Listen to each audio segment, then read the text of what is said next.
ఆరాధన యొక్క ఆజ్ఞ, ఆరాధన యొక్క ఆజ్ఞలో కేవలము నన్ను మాత్రమే ఆరాధించాలి. ద్వితీయోపదేశకాండం 6వ అధ్యాయం 4 నుంచి మీరు చూస్తే, నీ దేవుడైన యెహోవా షమా ఇశ్రాయేల్ యాహ్వే ఎలోహిను యాహ్వే ఎహాద్, ఒకడే అద్వితీయుడైన దేవుడు. ఆయనను పూర్ణ ఆత్మతోనూ పూర్ణ మనసుతోనూ పూర్ణ శక్తితోనూ ఆయన ఆరాధించాలి. ప్రభు అయిన యేసు క్రీస్తు అంటాడు, తండ్రికి ఏ విధంగా నువ్వు ఘనతను ఇస్తున్నావో అదే ఘనత, అదే ఆరాధన, అదే ప్రేమ, అదే కమిట్మెంట్, అలీజియన్స్ టు మీ అని అడుగుతాడు. This is enough for us to understand that he claimed divinity in his body. పాత నిబంధన గ్రంథం అంతా కూడా చక్కగా చదవగలిగితే it's all about this king. ఈ రాజు, నీ రాజు, ఈ రాజును ఆయన చాటుకున్నటువంటి లక్షణాలలో మనం గమనించుకోవచ్చు. బైబిల్ ఎవరికి దేవత్వమును ఆపాదించదు, కేవలము ఈ ముగ్గురు వ్యక్తులకు మాత్రమే. ఒకరు ప్రభు అయిన యేసు క్రీస్తు, 2 తండ్రి అయిన దేవుడు, 3 పరిశుద్ధాత్ముడైన దేవుడు. ఈ ముగ్గురికి మాత్రమే దేవత్వమును ఆపాదిస్తుంది. అదే మత్తయి సువార్త 3:16-17లోను, అలాగే పరిశుద్ధాత్మను గురించినట్టు ఈ ముగ్గురిని గురించినటువంటి ఉటంకం ఉన్నటువంటి, లేకపోతే ఈ ముగ్గురిని ఉటంకించిన ఒకే వచనాలు మీ స్క్రీన్స్ మీద కనిపిస్తున్నాయి. యేసు బాప్తిసము పొందిన వెంటనే నీళ్ళలో నుండి ఒడ్డుకు వచ్చెను, ఇదిగో ఆకాశము తెరవబడెను, కుమారుడు వస్తున్నాడు, ఆకాశము తెరవబడి దేవుని ఆత్మ పావురము వలె దిగి రావటం. ఆ తరువాత పైనున్నటువంటి, లేకపోతే తండ్రి అయిన దేవుడు, ఈయన నా ప్రియ కుమారుడు, ఈయన యందు నేను బహుగా, లేకపోతే ఈయన మాట వినండి, ఈయన యందు నేను బహుగా ఆనందిస్తున్నాను అని చెప్పినటువంటి మాట. ఒకే చోట ముగ్గురు వేరు వేరు వ్యక్తులు కనిపిస్తారు. ఒక్క దేవుడు వేరు వేరు వ్యక్తులలో మనకు తన ప్రత్యక్షతను పురాతన కాలము మొదలుకొని శాశ్వత కాలము చూపిస్తున్నటువంటి వచనాలు. ఎవరైనా సరే ఒకరు హెబ్రీయులకు రాసిన పత్రిక 1వ అధ్యాయం తీస్తే, స్క్రీన్స్ మీద ఒకవేళ వేయగలిగితే వేయండి. హెబ్రీయులకు రాసిన పత్రిక 1వ అధ్యాయం 6 నుంచి గనక మనం చదవగలిగితే, can somebody show it on the screen please? ఎవరైనా చదవగలిగితే చదవండి. మరియు ఆయన భూలోకముకును ఆది సంభూతుని మరలా రప్పించినప్పుడు దేవుని దూతలందరూ ఆయన నమస్కారము చేయవలనని చెప్పుచున్నాడు. తన దూతలను వాయువులుగాను తన సేవకులను అగ్నిజ్వాలలుగాను చేసుకునివాడు అని తన దూతలను గూర్చి ఆ రోజు కనిపించినటువంటి యెహోవా దూత, లేకపోతే దేవుని దూతనే, అదేం దేవుడు కాదు, ఆయనేం దైవ సమానుడేం కాదు అని ఒకవేళ మీరు అనుకుంటే, దేవుని వాక్యం స్పష్టంగా చెప్తోంది. ఏమని చెప్తోంది? అగ్నిజ్వాలలు మరియు సేవకులుగా పిలిచినటువంటి వారు వాయువులుగా చేసుకున్నాడు. అగ్నిజ్వాలలే దిగి వచ్చాయి, అందుకే ఆ పొద కలిపోలేదు. ఎందుకంటే దిగి వచ్చింది దేవదూతల సమూహం, ఎందుకంటే దిగి వచ్చింది సైన్యములకు అధిపతి, సైన్యములైనటువంటి ఆ దేవదూతలు. కానీ వారి మధ్యలో ఉన్నటువంటి యెహోవా దూత, ఆయనను గురించి ఏం చెప్తున్నాడు? దేవదూతలు నమస్కారం చేయండి అని చెప్తున్నాడు. చదవండి. కానీ కుమారుని గురించి అయితే ఎవరు మాట్లాడుతున్నారు? ప్రభు తండ్రి మాట్లాడుతున్నాడు, దేవుడు మాట్లాడుతున్నాడు. దేవుడు మాట్లాడుతూ ఈ మాట ఎక్కడి నుంచి తీసుకొచ్చారు? దేవా నీ సింహాసనము తరతరములు ఉంటుంది, దేవా నీ సింహాసనము నిరంతరము నిలుచున్నది, నీ రాజదండము న్యాయార్థమైనది అని ఎవరి గురించి మాట్లాడుతున్నారు? ఇక్కడ ఎవరు మాట్లాడుతున్నారు? కీర్తనల గ్రంథంలో నుంచి తీసుకొచ్చినటువంటి మాట ఇది. కీర్తనల గ్రంథంలో రాబోయే మెస్సియా గురించి చేసినటువంటి ఈ ప్రవచనాన్ని హెబ్రీ గ్రంథకర్త తీసుకుని వచ్చి ప్రభు అయిన యేసుకు ఆపాదించి, స్వయంగా దేవుడు కుమారుడైనటువంటి యేసు క్రీస్తును దేవా అని పిలుస్తున్నాడు. దేవుడే తన కుమారుడిని దేవా అని పిలిస్తే మన ప్రశ్న ఏంటి? ఇంకా what is your question now? He is God in manifestation of humanness. Continue. దేవా నీ సింహాసనము నిరంతరము నిలిచినది, నీ రాజదండము న్యాయార్థమైనది. నీవు నీతిని ప్రేమించితివి, దుర్నీతిని ద్వేషించితివి. అందుచేత దేవుడు నీ దేవుడు నీ తోటి వారి కంటే నిన్ను హెచ్చించినట్లుగా ఆనందతైలముతో అభిషేకించిన. తరువాత మరియు ప్రభువా, వెయిట్ ఎ మినిట్. మొదటిది దేవా అని అన్నాడు. ఎవరు? తండ్రి అయిన దేవుడే స్వయంగా దేవా అని పిలుస్తున్నాడు. రెండవది ప్రభువా అని పిలుస్తున్నాడు. కిరియాస్ అన్నటువంటి పదం, అక్కడ థియోన్ అన్నటువంటి పదం, ఇదే మాట ప్రభువా. చదవండి. నీవు ఆదియందు భూమికి పునాదులు వేసితివి. ఎవరు ఆదియందు భూమికి పునాదులు వేసినటువంటి? The king that you are following. ఏ ప్రభువునైతే నీ హృదయముల యందు ప్రతిష్ఠించుకోమని ఈరోజు ఈ ఉదయం మీకు చెప్పానో, ఏ ప్రభు అయితే ఈ భూమి ఆకాశములను ఏలుతున్నాడు అని చెప్పానో, he is the one that laid foundations to this world. ఈ ప్రపంచానికి భూమి ఆకాశములకు పునాదులు వేసింది ఆయనే. ఈ మాట ఎక్కడి నుంచి తీసుకొచ్చారు అనుకుంటున్నారు? దిస్ ఇస్ అబౌట్ యెహోవాను గురించి కీర్తనాకారుడు రాసినటువంటి ఒక కీర్తన ఇది. దాన్ని తీసుకుని వచ్చి ఎవరు? హెబ్రీ గ్రంథకర్త ప్రభు అయిన యేసుక్రీస్తుకు ఆపాదించి చెప్తున్నాడు, ప్రభువా నీవు ఆదియందు భూమికి పునాదులు వేసితివి. ఆకాశములు కూడా నీ చేతి పనులే. అవి నశిస్తాయి, నువ్వు నిలుచుంటావు. అవన్నీ వస్త్రము వలె పాతగిలి, వస్త్రాల్లాగా పాతవైపోతాయి. ఉత్తరీయముల వలె ఒకడు ఉత్తరీయం తీసేసినట్లుగా వాటిని మడిచేసి పక్కనే వేస్తావు నువ్వు. అవి వస్త్రము వలె మార్చబడును గాని నీవు ఏకరీతిగానే ఉన్నావు. ఏకరీతిగా ఉన్న దేవుడు. The king that you're following is eternal. The king that you're following is the one that laid foundations to the heavens and the earth. ఈ భూమి ఆకాశములకు పునాదులు వేసిన వాడు నీ రాజు. ఈ భూమి ఆకాశములు తరిగిపోతాయేమో కానీ ఆయన ఎల్లప్పుడూ ఉండే రాజు. ఆయన స్థాపించినటువంటి, ఆయన పరిశ్రమిస్తున్నటువంటి, ఆయన విస్తరింపచేస్తున్నటువంటి, ఆయన ఫలభరితం చేస్తున్నటువంటి ఈ రాజ్యములోనికి welcome my brother, welcome. This is not just some cheap religion that I'm inviting you into. ఏదో ఒక చీప్ రిలిజన్ లేక నేను పిలుస్తున్నాను అనుకునే. No, this is allegiance to the king of kings. This is allegiance to the creator himself. అందుకనే యోహాను సువార్త 1వ అధ్యాయం 1వ వచనంలో ఆదియందు వాక్యముండెను, వాక్యము దేవుని యొద్దయుండెను, వాక్యము దేవుడై ఉండెను, ఆ వాక్యము శరీరధారి అయి కృపా సత్య సంపూర్ణుడిగా మన మధ్య డేరా వేసెను అన్నమాట. The king that you follow, the king that you want to know is the one that laid foundations to this creation. ఈ భూమి ఆకాశములను సృజించినటువంటి వాడు. ముగ్గురు భిన్నమైన వ్యక్తులు మీకు దేవునిలో కనిపిస్తారు. తండ్రి అయిన దేవుడు, ఆదియందు దేవుడు భూమి ఆకాశములను సృజించెను అని మాట చేత సృజించటం మనం చూస్తాం. దేవుడు అన్నటువంటి ఒక వ్యక్తి, దేవుని మాట అన్నటువంటి ఇంకొక వ్యక్తి.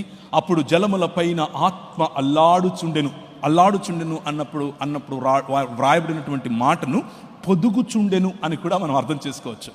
To give a shape to this world. ఈ ప్రపంచానికి ఒక మంచి ఆకారం ఇవ్వటానికి, భూమి నిరాకారముగాను శూన్యముగాను ఉన్న భూమిలో పరిశుద్ధాత్మ దేవుని యొక్క కార్యం. ముగ్గురు వేరు వేరు వ్యక్తులు. Right from the first verse of the Bible to the last verse of the Bible, it is always these 3 persons. ముగ్గురు వ్యక్తులు. వ్యక్తి అంటే మనిషి కాదు. వ్యక్తి అంటే చాయిస్ చేయగల, వివేచన కల, ఇమోషన్స్ అనగా భావనలు గల, రిలేషన్స్ అనగా సంబంధములు పెట్టుకోగల వ్యక్తిని వ్యక్తి అని అంటారు. చేతనను వ్యక్తి అని అంటారు.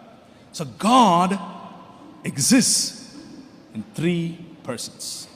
తండ్రి, కుమారుడు మరియు పరిశుద్ధాత్మ. In the beginning. ఒక ఆయన నన్ను అడిగారు ఈ విధంగా, ఇది గ్రీక్ టెక్స్ట్, మీరు ఒకసారి అది వేస్తారా? Greek text. ఈ మాట మనం తిమోతి గ్రంథంలో లేదా తీతుకు రాసినటువంటి గ్రంథంలో చూడొచ్చు. తీతు పత్రిక 2వ అధ్యాయం 13వ వచనము. యేసుక్రీస్తును మహాదేవుడు అన్నటువంటి మాట అక్కడ చాలా స్పష్టంగా కనిపిస్తుంది. అనగా మహాదేవుడును మన రక్షకుడును అయిన యేసుక్రీస్తు మహిమ యొక్క ప్రత్యక్షత కొరకు ఎదురు చూచుచూ ఉన్నాం. మన నిరీక్షణ, మన ఎవరి ప్రత్యక్షత కోసం మనం చూస్తున్నాము అనంటే మహాదేవుడైనటువంటి యేసుక్రీస్తు. టునైట్, ఈరోజు రాత్రి, పురాతన కాలము నుంచి శాశ్వత కాలము తన ప్రత్యక్షతను చూపిస్తున్నటువంటి ఈ రాజు ప్రత్యక్షత ఇంకా నీకు కనబడకపోతే, ఇంకా నువ్వు ఆయనతో కలిసి ఉండకపోతే, ఇంకా నువ్వు ఆయనతో చేయి కలపకపోతే, ఈ night before you leave this place, ఈ ప్రాంతాన్ని, ఈ ప్రాంగణాన్ని విడిచిపెట్టి వెళ్ళటానికి ముందు make a commitment. Ask him. ఒకసారి అడిగి చూడు, ఏంటి ఈయన అరిచర్చి చెప్తున్నాడు, కెన్ యూ ప్లీజ్ నాకు కూడా ఆ ప్రకాశం, లేకపోతే నాకు కూడా ఆ ప్రకటన, లేకపోతే నాకు కూడా ఆ ప్రత్యక్షత ఇస్తావా అని అడిగి చూడండి. He is right here and he will unveil himself to you. తనను తాను అనావరణం చేసుకుని నీకు కనిపించగల, నీతో మాట్లాడగల, నీతో సంబంధానికి తనతో సంబంధానికి నిన్ను పిలవగల రాజు ఈ రాజు, గ్రేట్ గాడ్. పరిశుద్ధాత్మునికి కూడా ఇదే దేవత్వమును ఆపాదించింది బైబిల్ గ్రంథం.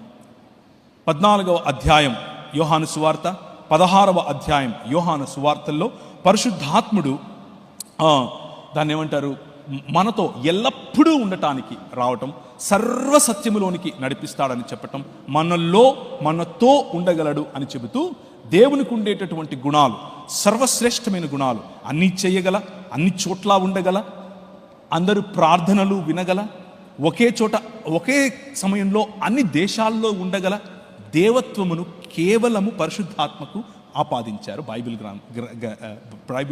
గ్రంథకర్తలు.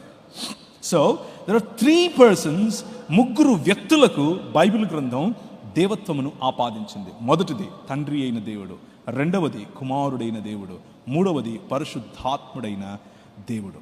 And that is a very serene, a very important aspect that you should learn. To represent this king, ఈ రాజుకు ప్రాతినిధ్యం ఒకవేళ నువ్వు కలిగి ఉండాలి అని అంటే, you need to know ఎవరి రాజు. He exists in 3 persons. ఈ రాజు 3 వ్యక్తులుగా తనను తాను బయలుపరుచుకున్నటువంటి రాజు. సో బైబిల్ ఏం చెప్తుంది అని అంటే, తండ్రి ఈజ్ ఈక్వల్ టు దేవుడు, కుమారుడు ఈజ్ ఈక్వల్ టు దేవుడు, పరిశుద్ధాత్ముడు ఈజ్ ఈక్వల్ టు దేవుడు. కాబట్టి ఇప్పుడు ప్రశ్న రావచ్చు, అయితే మీకు 3 దేవుళ్ళు ఉన్నారా? ఒక ఆయన నన్ను ఇలా అడిగాడు. నేను ఎక్కువగా పనిచేసే వారి మధ్య ఎక్కువగా ప్రశ్నలు అడుగుతూ ఉంటారు. వారు చదివే గ్రంథం వాళ్ళకి అలా నేర్పింది కాబట్టి వాళ్ళు ప్రశ్నలు అడుగుతారు. ఆయన అన్నారు, తండ్రి దేవుడు 1, కుమారుడు దేవుడు 2, పరిశుద్ధాత్ముడు దేవుడు 3, 1 + 1 + 1 3 అయ్యాయి కదా అని అన్నాడు. నేను అన్నాను, ప్లస్ పెట్టమని ఎవడు చెప్పాడు నీకు?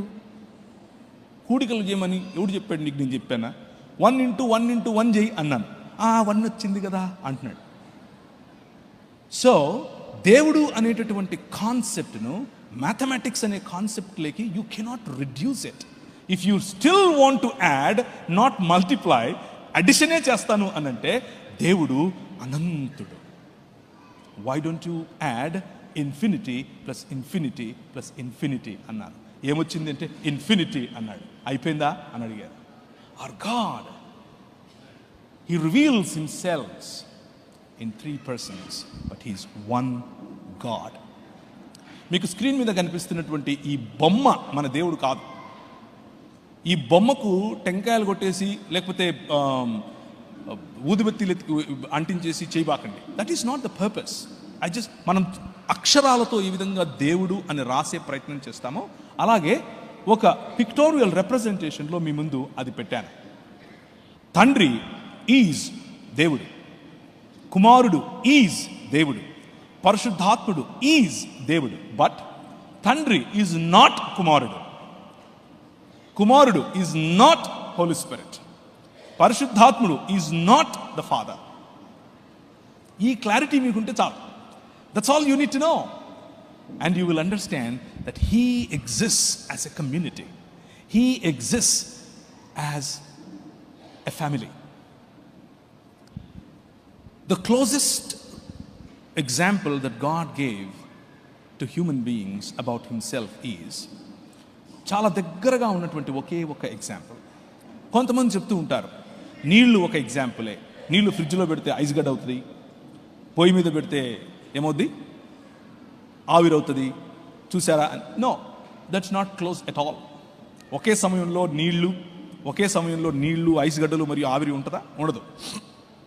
బట్ హీఈస్ ఒకే సమయంలో తండ్రి, కుమారుడు, పరిశుద్ధాత్మ. They are God. How do we understand it? The closest example that God gave is you. You are the closest example. దేవుడు నరుణ్ణి తన స్వరూపమందు తన పోలిక చొప్పున చేశాడు, స్త్రీనిగాను పురుషునిగాను చేశాడు. వన్ హ్యూమన్, బట్ స్త్రీ మరియు పురుషుడు. స్త్రీ సంపూర్ణమైనటువంటి మనిషేనా? ఎస్. పురుషుడు సంపూర్ణమైనటువంటి మనిషేనా? ఎస్. ఆదికాండం 2వ అధ్యాయంలో ఈ రెండు వేరు వేరు శరీరములు, 2 different bodies, when they come together they are called ఏక శరీరం, ఒకే శరీరం. ఎహాద్ అన్న పదం అక్కడ కూడా వాడాడు. This is not complete example, అది కంప్లీట్ ఎగ్జాంపుల్ కాదు. బికాస్ దేవునికి సమానమైనది ఇంకేది లేదు, ఏది లేదు. బట్ ది క్లోజెస్ట్ ఎగ్జాంపుల్, కొద్దిగా మనం అర్థం చేసుకోవడానికి ఉపయోగపడేది అదొకటి మాత్రమే. సో తండ్రితో చేసిన ప్రార్థన, వేరొక ఆదరణకర్తను పంపిస్తాను అని చెప్పినటువంటి మాటలు, పరిశుద్ధాత్ముడు మనలో పనిచేస్తూ ఆరాధనకు, తండ్రికి ఆరాధన చేయటం కోసం చేసే ప్రోత్సాహం, దేవుని వాక్యం మాట్లాడేటప్పుడు తండ్రి, కుమారుడు మరియు పరిశుద్ధాత్మల మధ్య వేరు వేరు వ్యక్తులుగా వారి మధ్య సంభాషణ జరిగినట్లుగా మనకు చాలా స్పష్టంగా కనిపిస్తుంది. ఒకవేళ మనం లేదు ఆయన తండ్రే కుమారుడుగా వచ్చాడు, కుమారుడే పరిశుద్ధాత్మగా వచ్చాడు అని అంటే ఆయన చేసిన ప్రార్థన డ్రామా వేస్తున్నట్ల. ఎలి ఎలి లమా సబక్తాని అని అన్న మాట డ్రామానా? Is it a drama that Jesus did on the cross? No. నిజముగానే తండ్రితో మాట్లాడాడు. ఒక ఆయన అడిగాడు నన్ను, అవును యేసు ప్రభు మరి ఇక్కడ శిలువలో చనిపోయాడు కదా, దేవుడు అంటున్నావు కదా, శిలువలో ఏ దేవుడు చచ్చిపోయినప్పుడు ప్రపంచాన్ని ఎవరు నడిపించారు అని అడిగాడు. First thing, Jesus, the death of Jesus is to kill the death itself. ప్రభు అయిన యేసు క్రీస్తు మరణాన్ని కౌగిలించుకున్నది, మరణం కళ్ళల్లో కళ్ళు పెట్టి చూసింది కారణం ఎందుకు అని అంటే to kill the death it self, మరణాన్ని చంపటం కోసం. So let's keep that aside. But ముగ్గురు దేవుళ్ళు కాకుండా త్రియేక దేవుడు అన్నటువంటి కాన్సెప్ట్ నమ్మే వారికి ఈ ప్రాబ్లమే కాదు. ఆయన 3 రాత్రింబగళ్ళు భూగర్భములో ఉన్న దేవుడే, సింహాసనాసీనుడైనటువంటి తండ్రి, ఆయనను మృతులలో నుండి లేపుతున్నటువంటి పరిశుద్ధాత్మ దేవుడు, ఆయన మృతుల లోకంలోనికి దిగిపోయి వారికి అందించినటువంటి సువార్త. It still talks about God that is still there. That's the beauty of understanding the scriptures. పరిశుద్ధ లేఖనాలను అర్థం చేసుకుంటే మనకు వచ్చేటటువంటి స్పష్టత అది. సో ఐక్యత గల దేవుడు, సృష్టి కార్యమందు ఐక్యత, పతనములో ఉన్న మనిషిని తిరిగి నేను రక్షిస్తాను అని చెప్పిన మాటల్లో ఐక్యత, శిలువ కార్యంలో ఐక్యత, మరణంలో ఐక్యత, పునరుత్థానంలో ఐక్యత, తిరిగి ఈ భూమి ఆకాశములను ఐక్యపరిచేటటువంటి ఈ మహాసంకల్పంలో ఐక్యత. ఒకసారి ఎఫెసీయులకు రాసిన పత్రిక 1వ అధ్యాయం 10వ వచనం. What is it that God is trying to achieve? ఇంతకు ప్రభు ఏం చేయాలనుకుంటున్నాడు? ఆయనకు ఉన్నటువంటి ప్రణాళిక ఏమిటి? 1వ అధ్యాయం 10వ వచనం. ఈ సంకల్పం, దేవునికి ఒక సంకల్పం ఉంది. ఆ సంకల్పాన్ని బట్టి దేవుడు ఒకటి నిర్ణయించుకున్నాడు. What is it?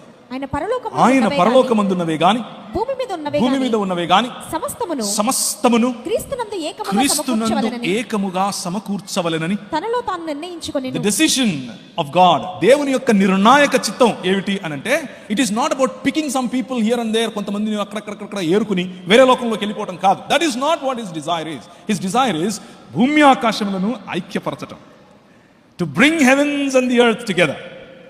And that is done because of this king. ఈ రాజు చేస్తున్నాడు. ఈ క్రీస్తులో పరలోకమందున్నవే గాని భూమి మీద ఉన్నవే గాని సమస్తాన్ని ఐక్యపరచటానికి తండ్రి ఇష్టపడుతున్నాడు. కొలసీలకు రాసిన పత్రికలో ఇదే మాట కనిపిస్తుంది. అవి ప్రధానులైనా, దూతలైనా, అవి ఏ అధికారులైనా సరే, సింహాసనములైనా సరే, ప్రతి ఒక్కటి ఈయన కోసం, ఈయన ద్వారా, ఈయనను బట్టి సర్వము నడుస్తున్నాయి. హీ ఈజ్ ద ప్రోటోకాస్ అని చెప్పాడు. ఆయన అన్నిటికంటే ముందున్నవాడు, ఆయన అన్నిటికంటే శ్రేష్ఠుడు అని చెప్పింది ఈ రాజు గురించి. This is the king that I'm inviting you to follow are to subscribe to. Screen మీద మీకు కనిపిస్తున్నటువంటి ఒకసారి ఆ టేబుల్ కనుక చూస్తే, దేవునిగా పిలువబడటం, తండ్రి దేవునిగా పిలువబడ్డాడు, కుమారుడు దేవునిగా పిలువబడ్డాడు, పరిశుద్ధాత్ముడు దేవునిగా పిలువబడ్డాడు. సృష్టికర్తగా తండ్రి, కుమారుడు, పరిశుద్ధాత్మ పిలువబడ్డారు. మృతులను లేపిన వాడుగా తండ్రి, కుమారుడు, పరిశుద్ధాత్మ పిలువబడ్డారు. సర్వవ్యాపిగా తండ్రి, కుమారుడు, పరిశుద్ధాత్మ పిలువబడ్డారు. సర్వజ్ఞులుగా తండ్రి, కుమారుడు, పరిశుద్ధాత్మ పిలువబడ్డారు. ప్రాణప్రదాతగా తండ్రి, కుమారుడు, పరిశుద్ధాత్మ పిలువబడ్డారు. సహవాసము చేయువాడుగా అనగా వ్యక్తిగా తండ్రి, కుమారుడు, పరిశుద్ధాత్మ పిలువబడ్డారు. ఇలా ప్రతి every attribute that you can assign to God is assigned to all the 3 persons. So let me tell you, can you show me your hands? మీ చేతులు చూపిస్తారా ఒకసారి? Can you please show me your hands? రెండు చేతులు చూపించండి. The spelling, చాలు, the spelling of hands, HANDS. Remember this and this will help you. H stands for honor. తండ్రికి ఉన్న ఘనత యావత్తు కుమారుని దగ్గర ఉంది. తండ్రికి ఇచ్చినటువంటి ఆరాధన కుమారునికి ఇచ్చారు. తండ్రికి ఇచ్చినటువంటి ఫాలోయింగ్ కుమారునికి ఇవ్వాలి. తండ్రి స్వరము కుమారుని స్వరము. Honour of God is honour of Jesus. Bible చెప్తోంది. A stands for attributes. ఆయనకున్నటువంటి గుణ లక్షణాలు, తండ్రికి ఉన్న సకల గుణ లక్షణాలు కుమారునికి కనిపిస్తాయి, పరిశుద్ధాత్మకు కనిపిస్తాయి. అట్రిబ్యూట్స్, ఉదాహరణకు సర్వవ్యాప్తి, సర్వజ్ఞత, సర్వము చేయగల సర్వశక్తిమంతత్వం వగైరా వగైరా, ప్రేమ, న్యాయము, తీర్పు తీర్చటం వగైరా వగైరా. A, attributes of God given to Jesus. N, names of God given to Jesus. Names. ఆయన దేవుడు, క్షమించండి, ఐఎమ్ ఎక్స్ట్రీమ్లీ సారీ. దేవుడు ఆయనకున్నటువంటి పేర్లు: మంచి కాపరి, విశ్రాంతి దినముకు ప్రభువు, దేవాలయమునకు ప్రభువు, దేవాలయము కంటే గొప్పవాడు, సైన్యములకు అధిపతి యొగు యెహోవా. యెహోవా అన్న పేరు, యహ్వే అన్న పేరు, రక్షకుడు అన్న పేరు. You name a నామన్క్లేచర్, you name a word about God, the same thing applies to Jesus as well. N, names, honor, attributes, names. D stands for deeds, పనులు. తండ్రి చేసే ప్రతి పని కుమారుడు చేస్తాడు. సృష్టి కార్యమును మొదలుకొని తిరిగి నూతన సృష్టిని చేసే కార్యం వరకు కుమారుడు ఈక్వలీ, కో-ఈక్వల్ అండ్ కో-ఇటర్నల్, సమానంగా సమయం అన్నది పుట్టక ముందు నుంచి, ఆది అన్నది పుట్టక ముందు నుంచి ఆయన మాట్లాడుతూ వస్తున్నటువంటి వారు. The deeds of God are done by Jesus himself. ఫైనల్గా the seat, SHAND S stands for seat, సింహాసనము. తండ్రి సింహాసనమును అధిష్ఠించగలిగినటువంటిది, తండ్రి సింహాసనం మీద కూర్చోగలిగినటువంటి ఏకైక వ్యక్తి, the king that you follow, యేసు క్రీస్తు ప్రభు. That is the king that I'm inviting you to have allegiance with. దురదృష్టం ఏమిటి అనంటే, ఇంత గొప్ప రాజు, ఇంత గొప్ప ప్రభువు, ఇంత గొప్ప సృష్టికర్త, ప్రపంచములను శాసించగలిగినటువంటి సృష్టికర్త పిల్లలమయ్యండి, వి సమ్టైమ్స్ వి థింక్, మనం ఏమనుకుంటామంటే అప్పుడప్పుడు నేను చాలా గొప్పని అనుకుంటాం, నేను లేకపోతే ఈ ప్రపంచం ఏమైపోద్దని అనుకుంటాం. బట్ నీకున్నటువంటి ఆధిక్యత ఏంటో తెలుసా? నీకున్నటువంటి ఆధిక్యత, ఒకవేళ ఈరోజు వరకు నీకు ఆధిక్యత లేకపోతే ఈరోజు ఆ నిర్ణయం తీసుకుని వెళ్ళాల్సినటువంటి ఆధిక్యత ఏంటో తెలుసా? You belong to this king. దేవుడు తన స్వరక్తం ఇచ్చి సంపాదించినటువంటి ప్రజలు మీరు. దేవుడు తన స్వరక్తం ఇచ్చి సంపాదించినటువంటి రక్తం ఇది, క్షమించండి, సంఘం ఇది. ఏ దేవుడు స్వరక్తం ఇచ్చాడు? ఓన్లీ ఒక్క దేవుడు స్వరక్తం ఇచ్చాడు, and that is Jesus Christ, right? God in flesh. దేవత్వం యొక్క సర్వ పరిపూర్ణత ఆ శరీరమందు నివసించింది. కొలస్సీయులకు రాసిన పత్రిక. దేవత్వం యొక్క సర్వ సంపూర్ణత ఆయనలో ఉండటం. That is the God that I'm trying to, introduce you to. ఆ రాజు నీకు ప్రతిగా, ఆ రాజు నీ కోసం, ఆ రాజు నీకు ప్రతిగా సిలువ ఎక్కటం, నీ మధ్య వచ్చి ఆయన నివాసం చేయటం కోసం ఆయన ఈ పని చేయటం. That is what makes you precious. అది మిమ్మల్ని చాలా ఎక్కువ విలువ గల వాళ్ళగా చేస్తుంది. మాట్లాడేవాడు, ప్రేమ, హృదయాంతరంగములను వెతకటం, రక్షణ, శాశ్వత ఆనందం. తండ్రి ఏ విధంగా చేయగలడో కుమారుడు సేమ్ టు సేమ్. స్వభావమందు ఐక్యత, చిత్తమందు ఐక్యత, మహిమలో ఐక్యత, కార్యసిద్ధిలో ఐక్యత. అన్నింటిలోనూ తండ్రి కుమార పరిశుద్ధాత్మల మధ్య ఉన్నటువంటి కోఆర్డినేషన్, తండ్రి కుమార పరిశుద్ధాత్మల దగ్గర ఉన్నటువంటి ఏక చిత్తం, one Dzire, one వొల్యూషన్, honouring each other, blessing each other, obeying each other, respecting each other. దేవుడు బహుళత్వములో గనక లేకపోతే you cannot define honor, you cannot define family, you cannot define judgment, you cannot define dignity. ఈ qualities అన్నీ కూడా దేవుడు సృష్టించిన తరువాత నేర్చుకోవాల్సి ఉంటుంది. If God is learning something, if God is dependent, దేవుడు సృష్టి మీద ఆధారపడి కొన్ని లక్షణాలు తనలో కలిగింపు చేసుకుంటే ఆయన దేవుడే కాకుండా పోతాడు. And that is the reason Bible very clearly talks.